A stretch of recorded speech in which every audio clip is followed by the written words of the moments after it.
দশম শ্রেণী তোমাদের আজকের বিষয় হচ্ছে ভূগোলের বজ্র ব্যবস্থাপনা। বজ্র ব্যবস্থাপনা এই চ্যাপ্টারটা খুব গুরুত্বপূর্ণ তোমাদের কাছে। মাধ্যমিকে টোটাল 8 নম্বরের প্রশ্ন এখান থেকে আসে। বজ্র ব্যবস্থাপনা সম্পর্কে জানতে গেলে আগে জানতে হবে যে বজ্র কি। তোমরা কিন্তু প্রত্যেকেই বজ্র সম্পর্কে কম বেশি সবাই জানো যে প্রত্যেক দিনকার জীবনে আমাদের প্রচুর পরিমাণে বজ্রের উপস্থিতি ঘটে, আমাদের সচেতনভাবে বা অসচেতনভাবে থাকে। উন্নত দেশগুলিতে তো প্রচুর থাকে, কিন্তু ওদের একটা বিষয় রয়েছে, সঠিক ম্যানেজমেন্ট রয়েছে। আমাদের হয়তো সঠিক ম্যানেজমেন্টটা ঠিকঠাক নেই। তবুও দেখো এই বজ্রের আমরা যদি প্রত্যেক দিনকার যে বজ্রগুলো সেগুলোকে যদি আমরা সঠিক ব্যবস্থাপনা না করতে পারি তাহলে কিন্তু পরিবেশটা কী হবে, বজ্রের স্তূপে পরিণত হবে। তো যাই হোক, আজকে যেটা আমরা জানবো যে বজ্র কি। বজ্র কি? এই বজ্র শব্দটি ইংরেজি প্রতিশব্দ হচ্ছে ওয়েস্ট, WASTE, ওয়েস্ট। এই ওয়েস্ট কথাটি হচ্ছে আমাদের ইংরেজি শব্দ, বাংলা হচ্ছে বজ্র। বজ্র কি? বজ্র হচ্ছে যে আমরা যে সমস্ত জিনিসগুলো কঠিন, তরল বা গ্যাসীয় রূপে পরিবেশে ফেলে দিই, অর্থাৎ আমাদের কোনো আর কাজে লাগে না, যেগুলোকে আমরা অবাঞ্ছিত হিসেবে পরিবেশে নিক্ষেপ করি, সেগুলোই বজ্র। আবার এভাবেও বলতে পারো যে তরল, কঠিন, গ্যাসীয় রূপে পরিবেশে আসা মানুষের ব্যবহার্যের অবশিষ্টাংশ যেগুলি আমরা পরিবেশে ফেলে দিই বা নিক্ষেপ করি, সেগুলিকে আমরা বজ্র বলতে পারি। তাহলে বজ্র শব্দটি সম্পর্কে তোমরা মোটামুটি জানলে কি জিনিস। এবার এর কিছু বৈশিষ্ট্য তোমরা কিন্তু জেনে নেবে। বৈশিষ্ট্য কোনগুলো? না, এই বজ্র কিন্তু কঠিন, তরল এবং গ্যাসীয় এই তিনটি রূপেই আমাদের পরিবেশে আসে। এটা একটা ফার্স্ট। 2 নম্বর দেখো পয়েন্ট, যে গ্রাম থেকে শহরে এই বজ্রের উপস্থিতি সব থেকে বেশি পরিমাণে দেখা যায়। 2 নম্বর পয়েন্ট। 3 নম্বর পয়েন্ট হচ্ছে এই বজ্র পরিবেশের কুপ্রভাব বা পরিবেশ দূষণ ঘটায়। এটা হচ্ছে 3 নম্বর পয়েন্ট। এই বজ্রগুলির মধ্যে কঠিন বজ্রের পরিমাণই সব থেকে বেশি। এটা 4 নম্বর পয়েন্ট। 5 নম্বর পয়েন্ট যেটা হচ্ছে যে এই বজ্রের বেশিরভাগ অংশ কিন্তু বিভিন্ন জীবাণু দ্বারা আমাদের বিয়োজিত হয় বা বিশ্লিষ্ট হয়।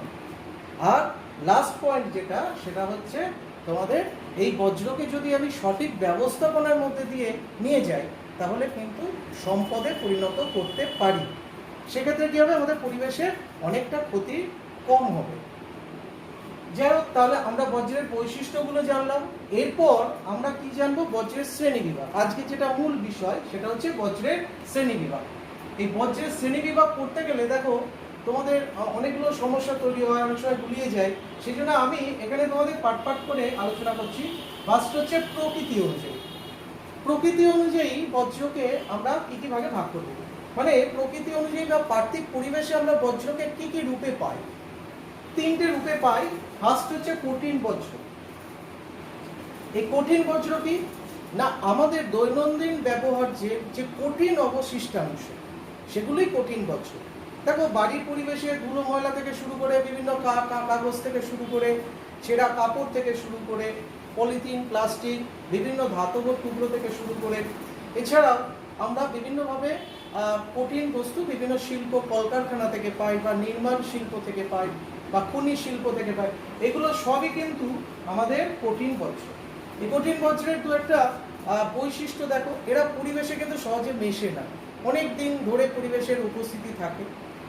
এগুলো জলে দ্রবীভূত হয় না, এটাও একটা বিষয়, কিন্তু জল ছাড়াও এগুলোকে অন্যভাবে পরিবহন বা পরিবাহিত করা যায়, এটা একটা বিষয়। এই কঠিন বজ্রের পরিমাণই কিন্তু আমাদের সব থেকে বেশি, আমাদের পরিবেশের সব থেকে বেশি কঠিন বজ্র। নেক্সট হচ্ছে তরল বজ্র পদার্থ। তরল কি না, আমাদের দৈনন্দিন ব্যবহার্যের ফলে যে সমস্ত তরল অবশিষ্টগুলো পরিবেশে এসে জমা হয় সেগুলো হচ্ছে তরল বজ্র পদার্থ। তরল বজ্র পদার্থগুলির মধ্যে দেখো বাড়ির পরিবেশে কি হচ্ছে, রান্নার যে উচ্ছিষ্ট জলটা সেটা রয়েছে, চাল ধোয়ার জল থেকে শুরু করে, এছাড়াও যে বাথরুম থেকে যে সমস্ত আমাদের সাবান ধোয়া জল বা ডিটারজেন্ট, শ্যাম্পু ইত্যাদি যে সমস্ত, এছাড়াও আমাদের যে সমস্ত মলমূত্র যেগুলো যাচ্ছে ড্রেনেজ প্রক্রিয়ার মধ্যে দিয়ে, সেটাও কিন্তু তরল বজ্রেরই অন্তর্গত। এরপর এই তরল বজ্রের বৈশিষ্ট্যগুলো এবার একটুখানি দেখে নিই।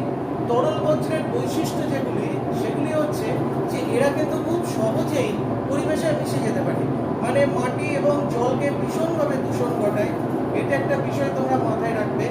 আর কি করে, আমাদের জলে মিশে জলের বাস্তুতন্ত্রকে ক্ষতিগ্রস্ত করে। এর ফলে কি হয়, ইউট্রোফিকেশন বা অতি পৌষ্টিকতা সৃষ্টি হয় জলে, যার ফলে কি হয়, জলে বসবাসকারী জীবগুলো তাদের মধ্যে অক্সিজেনের চাহিদা প্রচুর পরিমাণে বেড়ে যায় এবং শেষে কি হয়, তারা মারা যায়। একে বলা হয় বায়োলজিক্যাল অক্সিজেন ডিমান্ড, বিওডি। এরপর লাস্ট আমরা যেটা জানবো সেটা হচ্ছে গ্যাসীয় বর্জ্য পদার্থ।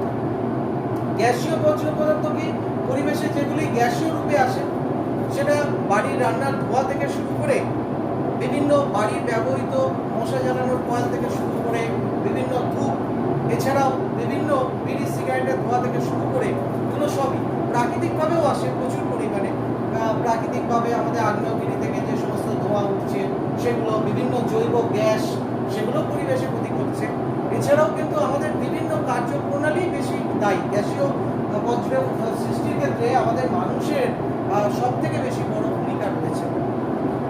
বিভিন্ন সিএফসি গ্যাস থেকে শুরু করে, এছাড়াও বিভিন্ন রকম আমাদের যে সমস্ত গবেষণাগার, সেখান থেকেও বিভিন্ন দূষিত গ্যাসীয় পদার্থ সেগুলো পরিবেশে মিশছে। এর বৈশিষ্ট্য কি, বায়ু দূষণ করে সব থেকে বেশি বায়ু দূষণ করে। এছাড়া কি করে, বায়ুর উষ্ণতা, যেটা গ্রিন হাউস এফেক্ট সৃষ্টি করে, বিশ্ব উষ্ণায়ন ঘটাতে সক্ষম হয়। সব থেকে বেশি পরিমাণে কিন্তু এই গ্যাসীয় দূষণটাই আমাদের কাছে সব থেকে বেশি ক্ষতিকর। এরপর দেখো, আমরা উৎস অনুযায়ী বজ্রের শ্রেণীবিভাগ করব।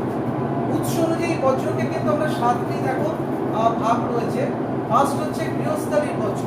গৃহস্থালির বজ্র কি জিনিস না, বাড়ির পরিবেশে যে সমস্ত বজ্রগুলো আসে আমাদের দৈনন্দিন জীবনে, প্রত্যেক দিনের প্রাত্যহিক জীবনে, দেখো গৃহস্থালি থেকে একটা বড় রকমের আমাদের ওয়েস্টেজ আসে।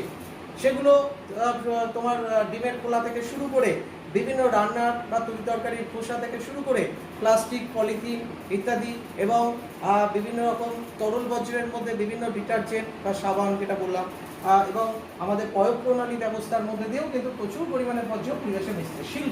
শিল্প কলকারখানা থেকে, বিশেষ করে কৃষিজাত শিল্প যেমন চামড়া শিল্পের ক্রোমিয়াম যৌগ, বা কাগজ শিল্পের সেলুলোজ, এই সমস্ত আমাদের খাদ্য প্রক্রিয়াকরণ শিল্পের থেকেও কিন্তু প্রচুর বজ্র পরিবেশে মেশে। এগুলো সবই কিন্তু আমাদের শিল্পজাত বজ্র। এছাড়াও বিভিন্ন কলকারখানার যে জিনিসগুলো রয়েছে, ভাঙা যন্ত্রাংশ থেকে শুরু করে আমাদের বিভিন্ন রকম নোংরা মোবাইল, ব্রিজ ইত্যাদি, এগুলো সবই কিন্তু শিল্প বজ্র। 3 নম্বর পয়েন্টটা দেখো, সেটা হচ্ছে কৃষিজ বজ্র। কৃষিকার্যের ফলে যে অবশিষ্টাংশগুলো আমরা দেখতে পাই, বিভিন্ন আগাছা থাকে, ডালপাতা, খড় ইত্যাদি। এছাড়াও বিভিন্ন রকম কীটনাশক, যেগুলো বিশেষ করে জলে এসে মেশে, এগুলো পেস্টিসাইড, এগুলো রয়েছে। পৌরসভার বজ্র, এটা একটা বিরাট স্তূপীকৃত, তোমরা দেখবে শহর অঞ্চলের দিকে জায়গায় জায়গায় ডাস্টবিন উপচে পড়ছে, সেখানে কি নেই, প্লাস্টিক থেকে শুরু করে বিভিন্ন ফুলের মালা, পচা শাক সবজি, ফল মূল থেকে শুরু করে বিভিন্ন ফয়েল প্রচুর পরিমাণে রয়েছে। এবং ড্রেনের মাধ্যম দিয়েও কিন্তু প্রচুর পরিমাণে তরল বজ্র আমরা দেখতে পাই, পৌর বজ্র। আরেকটা হচ্ছে 5 নম্বর জৈব বজ্র পদার্থ। জৈব বজ্র পদার্থ কি, এটি বেশিরভাগই আমাদের কৃষিকার্যের ফলে আসে এবং আমাদের গৃহস্থালী পরিবেশ থেকে আসে। শাকসবজির খোসা থেকে শুরু করে, মাছের আঁশ থেকে শুরু করে বিভিন্ন, এছাড়াও পশু প্রাণীর মৃতদেহ, এগুলো সবই কিন্তু জৈব বজ্র হিসাবে রয়েছে। গোবর থেকে শুরু করে পশুদের মল, যেটা, সেগুলো সবই জৈব বজ্র। 6 নম্বর পয়েন্ট হচ্ছে চিকিৎসা সংক্রান্ত বজ্র। চিকিৎসা সংক্রান্ত বজ্র কি না, বিভিন্ন প্যাথোলজিক্যাল ল্যাব বা হসপিটাল, নার্সিংহোমে যে সমস্ত অব্যবহৃত যে সমস্ত সুচ এবং ব্যান্ডেজ, স্যালাইনের বোতল ইত্যাদি যেগুলো রয়েছে, সেগুলো সবই কিন্তু, এবং ওষুধের ফয়েল বিভিন্ন, এগুলো সবই কিন্তু চিকিৎসা সংক্রান্ত বজ্র। এই চিকিৎসা সংক্রান্ত বজ্রের ক্ষেত্রে একটা জিনিস মাথায় রাখবে, সংক্রামক অসংক্রামক দুরকমই রয়েছে এই চিকিৎসা সংক্রান্ত বজ্র। 7 নম্বর পয়েন্ট হচ্ছে তেজস্ক্রিয়। এটা বিভিন্ন পারমাণবিক বিদ্যুৎ কেন্দ্র বা পারমাণবিক অস্ত্র নির্মাণ কারখানা থেকে ইউরেনিয়ামের বা থোরিয়ামের বিভিন্ন যৌগগুলো, যেগুলো দূষিত অবস্থায় পরিবেশে মেশে, যেমন আয়োডিন 131 বা টাইট্রিয়াম, এগুলো হচ্ছে সবই কিন্তু তেজস্ক্রিয় বজ্র। এছাড়াও ছাই, ভারী জল, এগুলো সবই তেজস্ক্রিয় বজ্র। এইবার দেখো, আমরা বিশ্লেষ্যতা বা ভঙ্গুরতা অনুযায়ী, অর্থাৎ এই জৈব যে বজ্রগুলো রয়েছে, এই বজ্রগুলো পরিবেশে রয়েছে, সেগুলোর মধ্যে আমাদের যেগুলো জৈব ভঙ্গুর, অর্থাৎ যেগুলো অণুজীবী বা জীবাণুদের দ্বারা যেগুলো বিশ্লিষ্ট হয়, সেগুলো হচ্ছে জৈব ভঙ্গুর বর্জ্য পদার্থ। অর্থাৎ এগুলো কি হয়, পরিবেশে খুব তাড়াতাড়ি মিশে যায় এবং পরিবেশে সেরকম ক্ষতি করে না। এর মধ্যে আমাদের বিভিন্ন ফল, শাকসবজির খোসা থেকে বিভিন্ন প্রাণীর মৃতদেহ, এগুলো সবই কিন্তু জৈব ভঙ্গুর বর্জ্য, পরিবেশে মিশে যায়। আর একটা রয়েছে জৈব অভঙ্গুর বর্জ্য, এগুলো কিন্তু পরিবেশে সহজে বিশ্লিষ্ট হয় না বা পরিবেশে মেশে না, অনেক দিন থেকে যায়। এগুলোর মধ্যে আমাদের কি হয়, কাঁচের টুকরো, প্লাস্টিকের টুকরো বা পলিথিন, এক্সরে প্লেট, এই যেগুলো বললাম এগুলো হচ্ছে সবই জৈব অভঙ্গুর, অর্থাৎ পরিবেশে এগুলো কিন্তু সহজে মিশে যায় না এবং পরিবেশে ক্ষতি করে। আর একটা তোমাদের ইম্পর্টেন্ট হচ্ছে বিষক্রিয়া অনুযায়ী বজ্রের একটা শ্রেণীবিন্যাস আমরা করব, সেটা হচ্ছে বিষাক্ত বজ্র এবং অবিষাক্ত বজ্র। বিষাক্ত বজ্র কোনগুলো? বিষাক্ত বজ্র হচ্ছে যেগুলো আমাদের মানুষ বা আমাদের প্রাণী জগতের ওপর একটা নেতিবাচক প্রভাব তৈরি করে। কি করে? যে মানুষের বিভিন্ন রোগ সৃষ্টি করে, এমনকি মানুষের মৃত্যু পর্যন্ত ঘটতে পারে। এর উদাহরণগুলো তোমরা দেখো, সীসা, পারদ, ক্যাডমিয়াম, এই সমস্ত যে সমস্ত আমাদের ধাতুগুলো পরিবেশে আসছে, সেগুলো প্রচণ্ডভাবে ক্ষতি করে। এছাড়াও আমাদের প্রত্যেক দিনের জীবনে যে সমস্ত গ্যামাক্সিন থেকে শুরু করে ডিডিটি পাউডার, এই সমস্ত পরিবেশে কিন্তু প্রচুর পরিমাণে আর্সেনিক, এগুলো সবই কিন্তু বিষাক্ত বজ্র। অবিষাক্ত বজ্র কোনগুলো? বিষাক্ত বজ্র ছাড়া আর যেগুলো রয়েছে সবই অবিষাক্ত। তার মধ্যে আমাদের গৃহস্থালির যে কোনো জিনিস হতে পারে, এছাড়াও আমাদের বিভিন্ন শিল্প থেকেও আসতে পারে, যেগুলো পরিবেশে দূষণ কম ঘটায় বা ঘটায় না বলতে পারো, সেগুলো হচ্ছে আমাদের অবিষাক্ত বজ্র পদার্থ। এবার তোমরা মোটামুটিভাবে বজ্রের শ্রেণীবিভাগ প্রকৃতি অনুযায়ী, উৎস অনুযায়ী, বিশ্লেষতা বা ভঙ্গুরতা অনুযায়ী এবং বিষক্রিয়া অনুযায়ী তোমরা জানলে। আরেকটা তোমরা বজ্র সম্পর্কে জানবে, যেটা অনেকটা পরে এসছে, সেটা হচ্ছে ই বজ্র বা ইলেকট্রনিক্স বজ্র। এটা কিন্তু উন্নত দেশগুলিতে সব থেকে বেশি এর ব্যবহার দেখা যায়।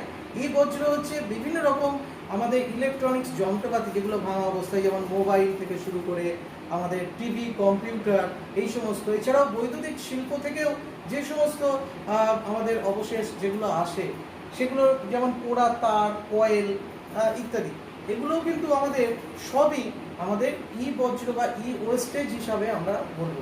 অর্থাৎ একে এক কথায় আমরা ইলেকট্রনিক্স বজ্র পদার্থ বলতে পারি। তাহলে আমরা মোটামুটিভাবে শ্রেণীবিভাগটা জানতে পারলাম। এইবার আমরা এখানে একটা বিশেষ অংশ, একটা জিনিস জানবো শেষে, সেটা হচ্ছে এই বজ্রের প্রভাব পরিবেশের ওপর কেমন, অর্থাৎ পরিবেশের ওপর বজ্রের প্রভাব কতখানি, এটা আমাদের জানতে হবে। দেখো, তোমরা জানো বজ্র জিনিসটা তো খুব ভালো জিনিস নয়, অর্থাৎ পরিবেশে নিশ্চয়ই এটি সবসময় ভালো কাজ করবে না, অর্থাৎ পরিবেশে কিছু কুফল তৈরি করবে। তার মধ্যে ফার্স্ট যেটা করবে সেটা হচ্ছে আমাদের দৃশ্য দূষণ ঘটাবে, অর্থাৎ সৌন্দর্যায়ন যেটা পরিবেশে, সেটা নষ্ট করবে। যত্রতত্র নোংরা আবর্জনা পড়ে থাকলে কি হবে, সেখানে মশা, মাছি, বিভিন্ন রকম কুকুর বা শকুন, এই সমস্ত ছড়িয়ে ছিটিয়ে থাকবে, দেখতে খারাপ। এবং দৃশ্য দূষণের সঙ্গে সঙ্গে আমাদের কি হবে, আমাদের দুর্গন্ধ ছড়াবে, আর মোটামুটি মনেরও একটা, মনের একটা প্রভাব তৈরি করবে। 2 নম্বর হচ্ছে পরিবেশকে দূষণ করবে। পরিবেশে কিভাবে দূষণ করবে না, জল দূষণ করবে। তোমরা জানো যে জলে যদি এই দূষণ হয়, তাহলে জলকে অবশ্যই দূষিত করবে। এছাড়াও কি হয়, মাটি দূষণ করবে, বায়ুকে দূষণ করবে, অর্থাৎ পরিবেশের টোটাল দূষণটা কিন্তু করবে। আর কি করবে, বিভিন্ন রোগ, জীবাণু, এগুলো কিন্তু ছড়াবে পরিবেশে। ভৌম জল, ভৌম জলের কিন্তু আমাদের মাটির তলায় যে জলটি রয়েছে, জলের স্তর, সেখানে আমাদের এই সমস্ত তরল বজ্রগুলো যদি চুইয়ে নিচে পড়ে, তাহলে আমাদের পরিবেশে কিন্তু ভৌম জলও কিন্তু দূষিত হচ্ছে। অর্থাৎ এক কথায় বলতে পারো যে পরিবেশের বাস্তুতন্ত্রটাই বিনষ্ট হবে এর ফলে। কিন্তু এর কিছু সুফলও দিক রয়েছে, শুধু কুফল নয়, সুফলও রয়েছে। সুফল জিনিসগুলোর মধ্যে আমরা, যদিও কম, সুফল জিনিসটা কম, কি করতে পারি না, আমরা এই সমস্ত বজ্রগুলোকে ব্যবহার করতে পারি, পুনর্ব্যবহার করতে পারি, বা রিসাইকেলিং বা তোমাদের পুনর্নবীকরণ যেটাকে বলছে, সেটার মাধ্যমে আমরা কিছু সম্পদ তৈরি করতে পারি। অর্থাৎ যে সমস্ত সম্পদগুলো আমাদের গচ্ছিত সম্পদ, সেগুলোকে আমরা কিছুটা হলেও সাশ্রয় করতে পারি। কেমন? যেমন জৈব গ্যাস আমরা ব্যবহার করতে পারি, আমরা গোবর থেকে জৈব গ্যাস তৈরি করতে পারি, আবর্জনা পুড়িয়ে বিদ্যুৎ তৈরি করতে পারি, এবং কম্পোস্ট সার তৈরি করতে পারি। তাহলে এর ফলে কি হচ্ছে, আমাদের বেশ কিছু সম্পদ তৈরি হচ্ছে। এই হচ্ছে মোটামুটিভাবে আমাদের পরিবেশের ওপর বজ্রের প্রভাব। তাহলে তোমরা আজকে যেটা জানতে পারলে বজ্র কি, বজ্রের শ্রেণী বিভাগ, এবং আমরা যেটা জানলাম যে ইলেকট্রনিক্স বজ্র কি এবং পরিবেশের ওপর বজ্রের প্রভাব। তাহলে মোটামুটিভাবে তোমরা যারা মাধ্যমিকের জন্য প্রস্তুতি নিচ্ছ, তোমরা এই চ্যাপ্টার প্রথম অংশটি তোমরা আজকে পাঠ করলাম। এর পরের দিন আমরা বজ্র ব্যবস্থাপনা এবং তার বিভিন্ন দিকগুলো আমরা আলোচনা করব। এখান থেকে আমাদের মাধ্যমিকে মোট 8 নম্বরের প্রশ্ন থাকে, তার মধ্যে 3 নম্বরের একটি, 2 নম্বরের একটি এবং 1 নম্বরের 3টি, মোট 8 নম্বরের প্রশ্ন আসে। আজকে তাহলে এইটুকুই তোমাদের থাকলো। নেক্সট ক্লাস আবার আমি বজ্র ব্যবস্থাপনা আলোচনা করব। ঠিক আছে।